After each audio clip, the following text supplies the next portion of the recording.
നമുക്ക് അലീനയുടെയും മനുഷ്യങ്ങളുടെയും നാളത്തെ നല്ലൊരു കഥ കേട്ടാലോ? അതിനു മുമ്പ് ഒരു കാര്യം പറഞ്ഞോട്ടെ, വീഡിയോ ഇഷ്ടപ്പെടുവാണെങ്കിൽ ഒന്ന് ഹൈപ്പ് ചെയ്യാൻ മറക്കരുത് കേട്ടോ. അങ്ങനെ നാളത്തെ കഥയിൽ കമലയ്ക്ക് എന്ത് ചെയ്യണമെന്നറിയില്ല. ഒരു പക്ഷേങ്കിൽ നാളെ കോടതി ഹാജരാക്കുന്ന സമയത്ത് രോഹിത്തിന് ജാമ്യം കിട്ടിയിട്ടുണ്ടെങ്കിൽ എന്ത് ചെയ്യും? തൻ്റെ മോൻ വീണ്ടും ജയിലിലേക്ക് പോകും. രോഹിത്ത് നിരപരാധിയാന്ന് പുറത്ത് വന്നിട്ടുണ്ടെങ്കിൽ അത് സഹിക്കാൻ പറ്റുന്നതിൽ അപ്പുറമായിരിക്കും. അതൊക്കെ ഓർത്ത് കഴിഞ്ഞപ്പോൾ കമലയുടെ ഉള്ള സമാധാനം കൂടെ പോയി. അങ്ങനെ കമല ശിവശങ്കരൻ്റെ അടുത്തേക്ക് എന്നിട്ട് പറഞ്ഞു, ശിവേട്ട ഇനിയെങ്കിലും എന്തെങ്കിലും ചെയ്യാൻ പറ്റുമോ എന്ന് ചോദിച്ചു. എന്ത് ചെയ്യാനായിട്ട്? അല്ല ശിവേട്ട, നാളെ കോടതിയിൽ എത്തിക്കഴിയുമ്പോൾ ആ പെണ്ണ് നമ്മുടെ ഹരിക്കെതിരെ പറഞ്ഞിട്ടുണ്ടെങ്കിൽ എന്ത് ചെയ്യാൻ പറ്റുമെന്ന് ചോദിച്ചു. എന്ത് ചെയ്യാൻ പറ്റും? വരുന്നിടത്ത് വെച്ച് അനുഭവിക്കുക, അല്ലാതെ ഇപ്പം എന്ത് പറയാൻ പറ്റും?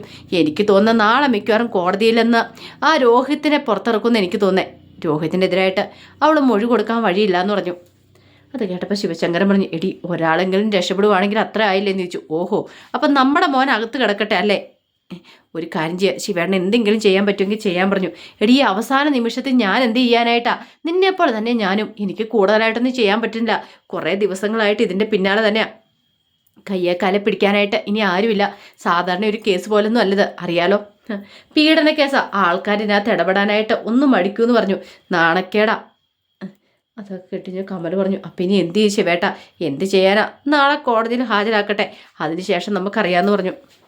കമലയ്ക്ക് സഹിക്കാൻ പറ്റുന്നുണ്ടായിരുന്നില്ല. പിന്നീട് ഇത്തിരി കഴിഞ്ഞപ്പോൾ കമല വൈജയെ വിളിക്കുന്നുണ്ട്. വൈജയെ വിളിച്ചിട്ട് ചോദിച്ചു, വൈജയ് കാര്യങ്ങളൊക്കെ അറിഞ്ഞു എന്ന് ചോദിച്ചു. എന്ത്? നാളെ കോടതി ഹാജരാക്കുമെന്ന് പറഞ്ഞു അവരെ. കോടതിയിലോ? അതെ, നാളെ ആ പെണ്ണ് വന്ന് എന്ത് മൊഴി കൊടുക്കുമെന്ന് അറിയത്തില്ല. അങ്ങനെ എന്തേലും മൊഴി കൊടുത്തിട്ടുണ്ടെങ്കിൽ മിക്കവാറും നാളത്തോട് കൂടിയിട്ട് നമ്മുടെ മക്കളുടെ കാര്യത്തിലൊരു തീരുമാനമാവെന്ന് പറഞ്ഞു. വീണ്ടും ജയിലിലേക്ക് തന്നെയാണോ പറഞ്ഞു വിടുന്നതെന്ന് അറിയില്ല. അത് കേട്ടപ്പോൾ വൈജയന്തി പറഞ്ഞു, ഇനിയിപ്പോൾ എന്ത് ചെയ്യും കമലെടുത്തി? എന്ത് ചെയ്യാനാ? ശിവേട്ടന് ഇവിടെ കിടന്ന് നെട്ടോട്ട് ഓടുക. ബാലേന്ദ്രന് പക്ഷെ ഒരു കൂസലുണ്ടെന്ന് എനിക്ക് തോന്നില്ല. ബാലേന്ദ്രനും അലീനയും കൂടെ ചുറ്റിക്കറങ്ങി നടക്കുമല്ലേ അവിടെ ഇവിടെയും പോയിട്ട്. കിട്ടിയ അവസരം കമല പാഴാക്കുന്നുണ്ടായിരുന്നില്ല. അപ്പോഴേക്കും വൈജ പറഞ്ഞു, അല്ലേലും ഞാൻ അവിടുന്ന് ഇറങ്ങിയതോട് കൂടിയിട്ട് രണ്ടിനും നല്ല സൗകര്യമായില്ലേ? പറഞ്ഞിട്ടൊന്നും ഒരു കാര്യമില്ല, എല്ലാം എൻ്റെ വിധിയാന്ന് പറഞ്ഞു. ഇതൊക്കെ കൊണ്ടാണ് ഞാൻ ആ വീട്ടിലേക്ക് പോകുന്നില്ലെന്ന് തന്നെ വെച്ചേ. കാരണം അവളല്ലേ അവിടെ അധികാരം സ്ഥാപിച്ചിരിക്കുന്നത്. അവളുടെ അടിമയായിട്ട് പോയി കിടക്കേണ്ട കാര്യമൊന്നും എനിക്കില്ലല്ലോ. പിന്നെ രോഹിത്തിൻ്റെ കാര്യം ഓർക്കുമ്പോഴാണ് ഒരു വിഷമം. അവന് നാളെ ജാമ്യം കിട്ടിയില്ലെങ്കിൽ അവന് പുറത്തിറക്കാൻ പറ്റില്ല. എന്ത് ചെയ്യണമെന്ന് പോലും എനിക്കറിയില്ല എന്ന് പറഞ്ഞു. അതെങ്ങനെയാ? എനിക്ക് എഴുന്നേറ്റ് കിടക്കാൻ പറ്റുന്ന സമയമായിരുന്നെങ്കിൽ ഞാൻ എന്തെങ്കിലുമൊക്കെ ചെയ്തോരെന്ന് പറഞ്ഞു. കമല പറഞ്ഞു ചോദിച്ചു, നിനക്ക് എന്ത് ചെയ്യാൻ പറ്റുമെന്ന് ചോദിച്ചു. ഓ, എന്ത് ചെയ്യാൻ പറ്റുമെന്നൊക്കെ ഞാൻ കാണിച്ചു കൊടുക്കായിരുന്നു. ഈ പറയുന്ന ആ പെണ്ണിൻ്റെ വീട്ടിലേക്ക് ഞാനാണെങ്കിലും ചെന്നേരെന്ന് പറഞ്ഞു. ആ, നല്ല കാര്യമായി. അങ്ങോട്ടേക്ക് ചെന്ന് കയറി കൊടുത്താലും മതി. അതത്ര നിസ്സാരമായിട്ടുള്ള കാര്യമൊന്നും നീ എടുക്കരുത്, നിനക്ക് തോന്നരുത് വൈജയെന്ന് പറഞ്ഞു. അങ്ങനെയൊന്നും ചെല്ലാനൊന്നും നമ്മളെ കൊണ്ട് പറ്റില്ല. നമ്മൾ സ്വാധീനിക്കാൻ ശ്രമിച്ചെന്ന് പറഞ്ഞുകൊണ്ട് അടുത്ത കേസ് അത് അങ്ങനെയാവും. അങ്ങനെ പോയി സ്വാധീനിക്കാൻ പറ്റുമായിരുന്നെങ്കിൽ ഞാൻ എന്നെ അവരെ പോയി കണ്ട് അവരുടെ കാലെ കയ്യെ പിടിച്ചിട്ട് എത്ര രൂപ കൊടുത്തിട്ടാണെങ്കിലും ഹരിയെ പുറത്തിറക്കാൻ ശ്രമിച്ചാനും. ഈ സമയം വൈജ പറഞ്ഞു, ഇനിയിപ്പോൾ എന്ത് ചെയ്യാനാ? എന്ത് ചെയ്യാനാ? മിക്കവാറും രോഹിത്തിനെ പുറത്തിറക്കുന്ന ലക്ഷണം കാണുന്നുണ്ടെന്ന് പറഞ്ഞു. രോഹിത്തിന് ജാമ്യം കിട്ടുമെന്ന് ചോദിച്ചു. അതിനുള്ള വഴിയെ കാണുന്നുണ്ട്. മിക്കവാറും അവനെ വിടുമായിരിക്കും. പക്ഷേ ഹരിയെ വിടുവോ ഇല്ല എന്നുള്ള കാര്യത്തിലൊന്നും അറിയില്ല എന്ന് പറഞ്ഞു. അങ്ങനെ കമല കോള് കട്ട് ചെയ്തപ്പോൾ വൈജയ്ക്ക് ഒരു സന്തോഷമൊക്കെ തോന്നി. രോഹിത്ത് പുറത്ത് വന്നാലും മതി, ഹരി അവിടെ കിടക്കട്ടെ. അവൻ തെറ്റ് ചെയ്തിട്ടുണ്ടെങ്കിൽ അവന് അതിനുള്ള ശിക്ഷ കിട്ടണം എന്നൊക്കെയൊരു ചിന്തയായിരുന്നു വൈജയുടെ മനസ്സറിയും. ഈ സമയത്ത് മനുശങ്കർ അലീനയെ വിളിക്കുന്നുണ്ട്. അലീനയെ വിളിച്ച് കാര്യങ്ങൾ സംസാരിക്കുന്നുണ്ട്. നാളെയാണ് കോടതി ഹാജരാക്കുന്നത് ശരണ്യെ. ആ സമയം അലീന പറഞ്ഞു, എനിക്കറിയാം മനുവേട്ട, എനിക്ക് അവളെ ഒന്ന് കാണാൻ സംസാരിക്കാനൊന്നും പറ്റിയിട്ടില്ല. അവളോട് കുറച്ച് കാര്യങ്ങൾ സംസാരിക്കണമെന്നുണ്ടായിരുന്നു.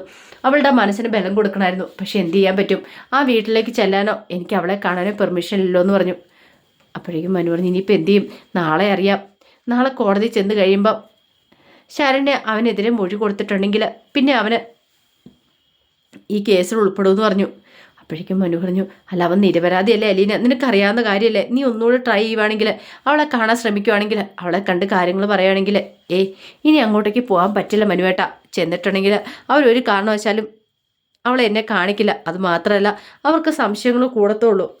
ഞാൻ അവളെ സ്വാധീനിക്കാൻ ശ്രമിക്കുമെന്ന്. പാപം ശരണ്യ, അവൾക്ക് പ്രഷർ കൂടത്തുള്ളൂ. വെറുതെ എന്തിനാ ഞാനായിട്ട് പോയൊരു പ്രശ്നം ഉണ്ടാക്കുന്നത്?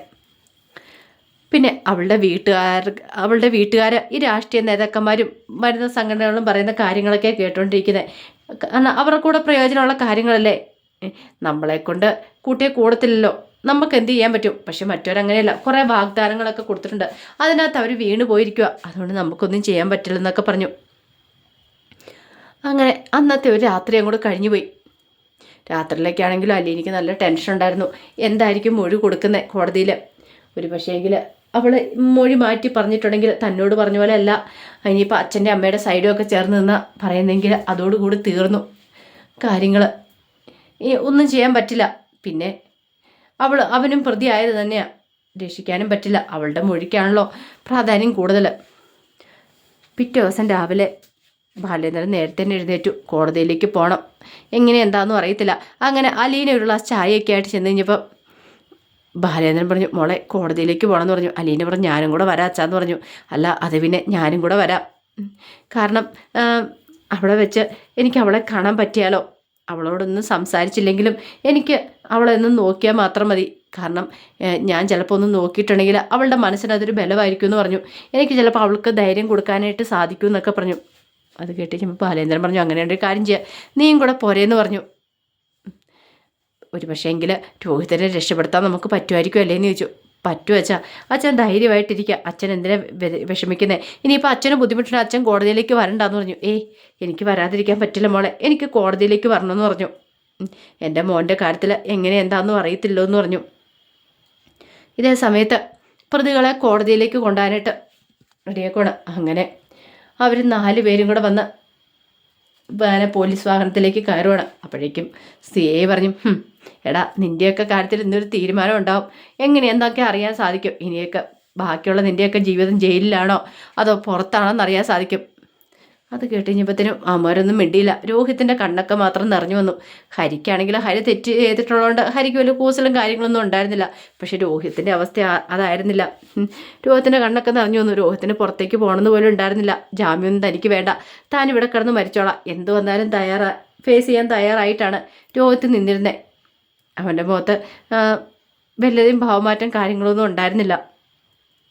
ഇതേസമയം ശരണ്യ കോടതിയിലേക്ക് വരുന്നുണ്ട്. അപ്പോൾ ശരണ്യയുടെ അച്ഛനും അമ്മയൊക്കെ ഉണ്ടായിരുന്നു. പിന്നെ പോരാഞ്ഞിട്ട് അവിടുത്തെ വാർഡ് മെമ്പറും വനിതാ നേതാവും അവരൊക്കെ ഉണ്ടായിരുന്നു. അവരെല്ലാം ശരണ്യയുടെ ഒപ്പം ഉണ്ടായിരുന്നു. ഒരു പക്ഷേ ശരണ്യെ മൊഴി മാറ്റി പറയാതിരിക്കാനായിട്ട് ശരണ്യ അലീനി ഇനി കോടതി വളപ്പിൽ വെച്ച് പോലും കാണല്ല. ഒരു കാരണവശാലും അവളെ ആരും സ്വാധീനിക്കരുത്. അങ്ങനെ മൊഴി മാറ്റി പറഞ്ഞിട്ടുണ്ടെങ്കിൽ കേസിൻ്റെ ബലം കുറഞ്ഞു പോകും. അതുമാത്രമല്ല താങ്കളും കൂടെ നിർബന്ധിച്ചിടണം രോഹിത്തിൻ്റെ പേര് അവൾ പറഞ്ഞെന്നുള്ള കാര്യം. ഇനിയിപ്പോൾ കോടതിയിലെങ്ങാനും ജഡ്ജി എങ്ങാനും അറിഞ്ഞിട്ടുണ്ടെങ്കിൽ തങ്ങളുടെ പണി കിട്ടും എന്നുള്ള കാര്യം അവർക്ക് വ്യക്തമായിട്ട് അറിയായിരുന്നു. ഒടുവിൽ ശരണ്യെ കോടതി ഹാജരാക്കുകയാണ്. ശരണ്യ അങ്ങനെ പ്രതികളെ തിരിച്ചറിയണമല്ലോ, തന്നെ ആരൊക്കെ പീഡിപ്പിച്ചിട്ടുണ്ടല്ലോ എന്നൊക്കെ പറയണമല്ലോ. അങ്ങനെ അതിന് വേണ്ടിയിട്ട് തിരിച്ചറിയ പരേഡും കാര്യങ്ങളൊക്കെ നടക്കാനായിട്ട് പോവാണ്. മൊഴി കൊടുക്കുകയൊക്കെ ചെയ്യണമല്ലോ. പ്രതികളെ 4 പേരെ അങ്ങനെ നിരത്തി നിർത്തുവാണ്. ഈ സമയം ശരണ്യയുടെ നെഞ്ച് പടപട ഇടിച്ചുകൊണ്ടിരുന്നു. എന്ത് ചെയ്യണമെന്ന് പോലും അറിയത്തില്ലാത്തൊരവസ്ഥയായിരുന്നു ശരണ്യയ്ക്ക്. ശരണ്യ കോടതിയിലെ വളപ്പിലേക്ക് കയറുന്നതിന് മുമ്പ് തന്നെ അലീനയും ബാലേന്ദ്രനും അവിടെ നിൽക്കുന്നത് കണ്ടു. പക്ഷെ ശരണ്യയ്ക്ക് മിണ്ടാനൊന്നും പറ്റിയിട്ടുണ്ടായിരുന്നില്ല. അന്നേരം അലീന ഒന്ന് നോക്കുക മാത്രം ചെയ്തു. അലീന പതുക്കെ ഒന്ന് പുഞ്ചിരിക്കുക ചെയ്തു. ആ ചിരിക്കാത്ത എല്ലാ അർത്ഥങ്ങളും ഉണ്ടായിരുന്നു. അലീന മുമ്പും ശരണ്യയോട് പറയുന്ന ഒരു കാര്യം ഉണ്ടായിരുന്നു, മനസാക്ഷിക്ക് നിരക്കാത്തതായിട്ടൊന്നും ചെയ്യരുതെന്ന്. അങ്ങനെ ഒടുവിൽ ശരണ്യ ഓരോരുത്തരെ തിരിച്ചറിയുന്നുണ്ട്. തന്നെ ബലാത്കാരം ചെയ്ത് അവരെയൊക്കെ തിരിച്ചറിയുകയാണ്. പക്ഷേ രോഹിത്തിൻ്റെ കാര്യം വന്നു കഴിഞ്ഞപ്പോൾ തന്നെ ശരണ്യ ഒരു നിമിഷം ഇങ്ങനെ ആലോചിക്കുകയാണ്, എന്ത് ചെയ്യണമെന്ന് അറിയത്തില്ല. രോഹിത് നിന്നെ പീഡിപ്പിച്ചിട്ടുണ്ടോ ഇല്ലയോ എന്നൊക്കെ ചോദിച്ചിട്ടുണ്ടെങ്കിൽ ഉണ്ടെന്ന് പറയാനായിട്ടാണ് വീട്ടുകാരും രാഷ്ട്രീയ നേതാക്കന്മാരും ഒക്കെ പറഞ്ഞിരിക്കുന്നത്. പക്ഷേ എന്തോ ശരണ്യയുടെ മനസാക്ഷി അതിനെ സമ്മതിച്ചില്ല. ശരണ്യ ഒടുവിൽ കാര്യങ്ങൾ തുറന്നു പറയുന്നുണ്ട്. ശരണ്യ പറഞ്ഞു, എനിക്ക് ഈ ചേട്ടനെ അറിയില്ല, ഈ ചേട്ടൻ എന്നെ ഒന്നും ചെയ്തിട്ടില്ല എന്ന് പറഞ്ഞു. അത് കേട്ടുകഴിഞ്ഞപ്പോൾ രോഹിത്ത് അമ്പരപ്പോട് ശരണ്യെ നോക്കുന്നുണ്ട്. അപ്പോൾ ശരണ്യുള്ള സത്യാവസ്ഥ വെളിപ്പെടുത്തുവാണ്. രോഹിത്ത് തന്നെ ഉപദ്രവിച്ചിട്ടില്ലെന്നുള്ള കാര്യങ്ങളൊക്കെ. അപ്പോഴേക്കും കോടതി ജഡ്ജി ചോദിച്ചു, പിന്നെ എന്തുകൊണ്ട് അയാളുടെ പേര് പറഞ്ഞെന്നൊരു ചോദ്യം വരുവാണ്. ശരണ്യയ്ക്ക് വല്ലാത്തൊരു ടെൻഷനായിപ്പോയി. എന്ത് ചെയ്യാൻ പറ്റും? ഒടുവിൽ ശരണ്യ ആ സത്യങ്ങളൊക്കെ പറയുന്നുണ്ട്. പോലീസൊക്കെ എന്നെ നിർബന്ധിച്ചു, കേസിന് ബലം കൂടാനാണെങ്കിൽ ഇയാളുടെ പേരും കൂടെ പറയണമെന്ന്. അങ്ങനെ അത് കേട്ട് കഴിഞ്ഞപ്പം സിഐയുടെ ഒക്കെ മുഖം കുടിഞ്ഞു. സിഐക്കിട്ടൊക്കെ നല്ല ഇടിവെട്ട് പണി തന്നെ കിട്ടുന്നുണ്ട്. അപ്പോൾ അതിൻ്റെ വിശേഷങ്ങളൊക്കെ നമ്മളിനി കാണാനായിട്ട് പോകുന്നത്. ഒടുവിൽ രോഹിത്തിനെ പുറത്തിറക്കുന്നുണ്ട്. അങ്ങനെ രോഹിത്ത് ബാലേന്ദ്രനും അലീനയും കൂടെ വീട്ടിലേക്ക് വരുവാണ്. അപ്പോൾ അതിന് നല്ല നല്ല കഥകളൊക്കെയാണ് നമ്മൾ കാണാൻ പോകുന്നത്. ആ കഥയ്ക്കാണ് നമുക്ക് എല്ലാവർക്കും കാത്തിരിക്കാട്ടോ. ഒരിക്കൽ കൂടി എല്ലാവർക്കും ശുഭരാത്രി നേർന്നുകൊണ്ട് നിർത്തുന്നു.